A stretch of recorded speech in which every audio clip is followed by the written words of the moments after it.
Protein is the main component of our muscles, our organs, and our glands. Every single living cell in our body contains protein.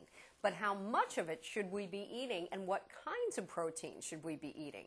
Here today to talk to us about the power of protein is Amy Deal Greenlaw, a registered dietitian with the Food Trust, a nonprofit organization that promotes affordable access to nutritional food. So Amy, thanks so much for being here today. Thank you, my pleasure. Let's start out by talking about what is protein. Protein is a macronutrient, just like carbohydrates and fats are nutrients as well. They provide calories or energy in our body, and just about every food contains some piece of all of those nutrients in it. What does protein actually do for our bodies? We typically think of carbohydrates, for instance, as providing energy for our bodies. What does protein do? Well, like you alluded to earlier, protein is the building blocks of muscle and skin and bones and cartilage and blood. So it's really the building block. And vitamins and enzymes and hormones too. Your body really uses protein in lots of different ways. When we think about protein, I think most of us think about meat. Very true, very true. That is really what people really focus on is meat. And actually, all foods have a little bit of protein in them, but there are lots of foods other than meat that have protein in them, like eggs, nuts, beans, and those foods are actually on my pyramid in the meat and beans group. So they are all very high protein foods. Now, when you talk about My Pyramid, we're talking about the Food Guide Pyramid. That's correct. We're going to put that website up on the screen. It's www.mypyramid.gov, and this is the new computerized web version of the Food Guide Pyramid. That's correct. And you say it's got incredible resources on there. It really does. It has really something for everybody. It has something for adults. It has something for children. It has something for educators and teachers on it. It's a very comprehensive website. It's wonderful to go and look at it. Great. How do we know how much protein we should be eating? Well, it depends on lots of things. It depends on how old you are, if you're a male or a female, and your activity level is going to determine the number of calories that you need per day.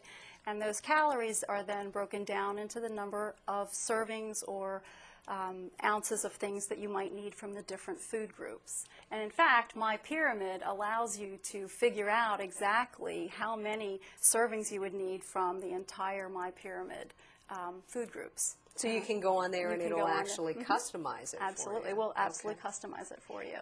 In general, we talk about how much protein for an average adult. I would use the 2,000 calorie level diet, and if you look at My Pyramid, it allows you to have 5.5 ounces of protein. Now, it doesn't use the word servings anymore. It uses the word ounces, and that is how in terms of amounts, how people should be thinking about protein foods in terms of ounces. And you're talking about 5.5 ounces per day? Per day. Not per meal? Not per meal, per Wow. day. Okay. I know most of my friends and family members are eating 5.5 ounces per meal, not for the whole day. Easily. And you know, restaurants also contribute to our very distorted idea of what a good size portion of a protein food should be. 5.5 ounces isn't very much. If you think of a deck of cards as being 3-ounce serving of meat, and that leaves you 2.5 ounces for the rest of the day, which is not a lot. Wow. Yeah. Wow. We go to a restaurant and they say they don't offer us a 5.5 ounce steak. No, they they offer don't. us an entire chicken breast or a 12-ounce sirloin or a 16-ounce sirloin. So when you say about the size of a deck of cards, and another reference is about the size of the palm of your hand, and so you're looking at that, if the average person has, say, 3 meals a day, we're looking at breaking that maybe a little less than that 5.5 that. ounces throughout the entire day. Yeah. And you really do want to do that with protein. You really do want to spread it throughout the day. It's a very important nutrient, and it also has a lot of staying power in terms of keeping you feeling full and keeping your blood sugar levels nice and even and not having highs and lows with blood sugar levels. So I especially encourage people to make sure they have a good protein source at breakfast. Okay. That's a good time, and especially children. That's a big emphasis. So don't just send them to school with just a bagel. Like a piece of toast with jelly on it. Or a Pop-Tart.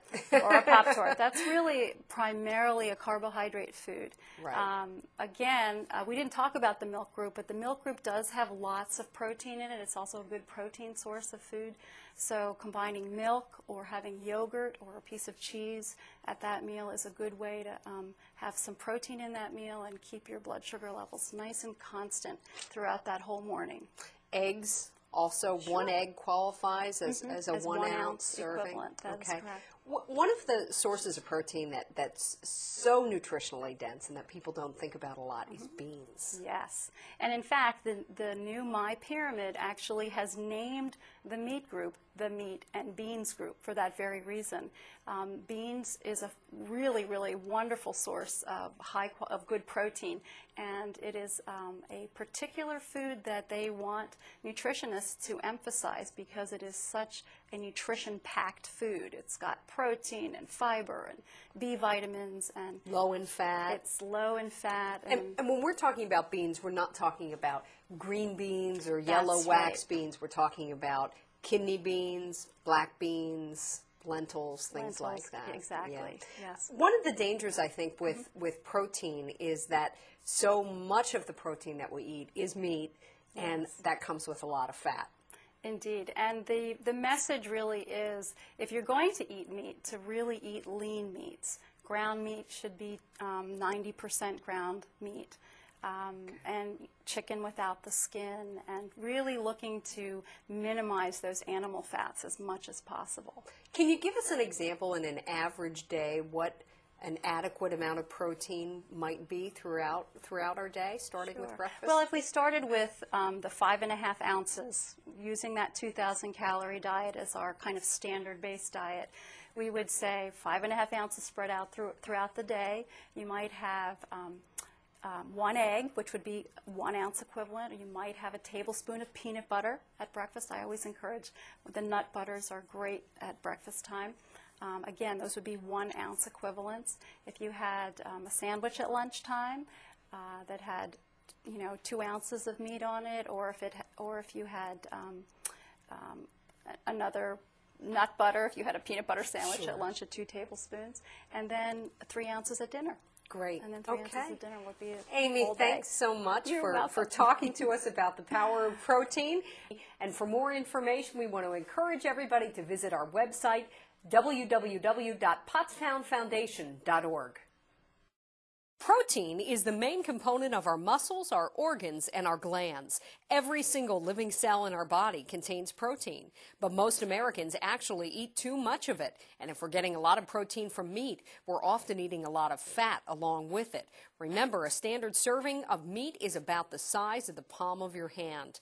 Don't forget about beans and lentils. They're a great source of protein as well. For more information, visit our website, www.pottstownfoundation.org.